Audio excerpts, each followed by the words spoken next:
Hola aventureros, volvemos a Tesalónica para visitar uno de sus monumentos más llamativos, sus murallas bizantinas.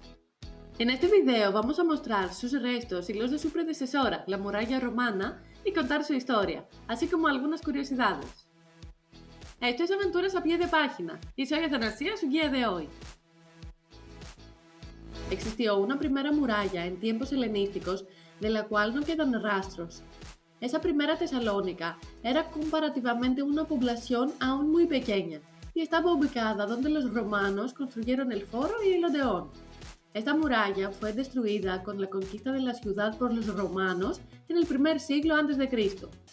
La segunda muralla, la muralla romana, fue construida para repeler los ataques bárbaros del siglo III de nuestra era. Esta muralla tenía la particularidad de tener secciones triangulares. Algunas de sus bases se pueden ver aún.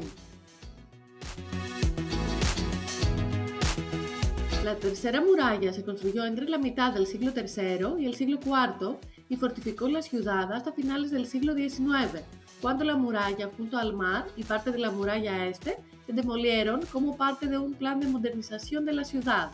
De los 8 kilómetros originales de muralla, se conservan 4 kilómetros, con alturas que varían entre los 8 metros y los 10 metros y medio y un ancho de hasta 4 metros y medio. Aunque tiene muchas torres, solo 3 están abiertos al público como museo: la Torre Blanca, la Torre Trigoniu y la Octapirgio, que ya hemos cubierto en videos anteriores y si no los vieron, se los recomendamos. Nuestra caminata comenzó en la parte sureste demolida, donde se pueden ver las bases y la espolia utilizada. Vale la pena aclarar que al este del muro se encontraban y se encuentran varios cementerios. En este caso, se encontraba un gran cementerio cristiano del siglo V y VI. Caminamos en dirección norte y se podían ver algunas partes en ruinas, así como algunas lápidas abandonadas. Luego de un rato llegamos a la muralla. Al este se encuentran otros cementerios, los cuales tuvieron mejor suerte que el cementerio cristiano. El muro exterior se encuentra muy bien conservado y preservado, no así secciones del lado interior, que pudimos ver en estado de abandono. Seguimos la muralla hacia arriba hasta llegar a la Torre Trigoniu, ubicada en el punto de contacto entre la ciudadela o acrópolis con el resto de las murallas.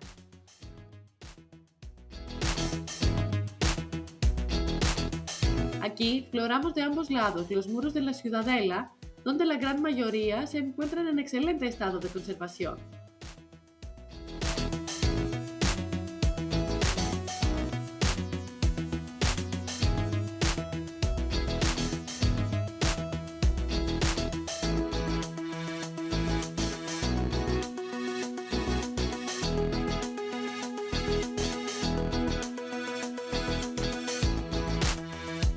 Dentro de la ciudadela encontramos alguna cisterna para almacenar agua, además del Heptapirion en su lado norte, donde se encuentran las secciones en peor estado de conservación. Sobre la muralla podemos contar dos curiosidades. La primera es que tiene inscripciones en ladrillo en su parte más alta. Nosotros pudimos encontrar 3. La primera se encuentra en el muro este del lado exterior, que dice: «Τύχες συναρρήκτης, ορμίσδας εξετέλεσεν, την δε πόλην μεγάλην, χείρας έχων καθαράς», y que se puede traducir como: «Con las manos limpias, Hormisdas construyó estos muros impenetrables e hizo esta ciudad grande», en agradecimiento por haber hecho esta gran obra pública sin enriquecerse. Y otras 2 inscripciones en la muralla norte, en las cercanías del monasterio de Blatadón, pero que no podemos entender qué dicen.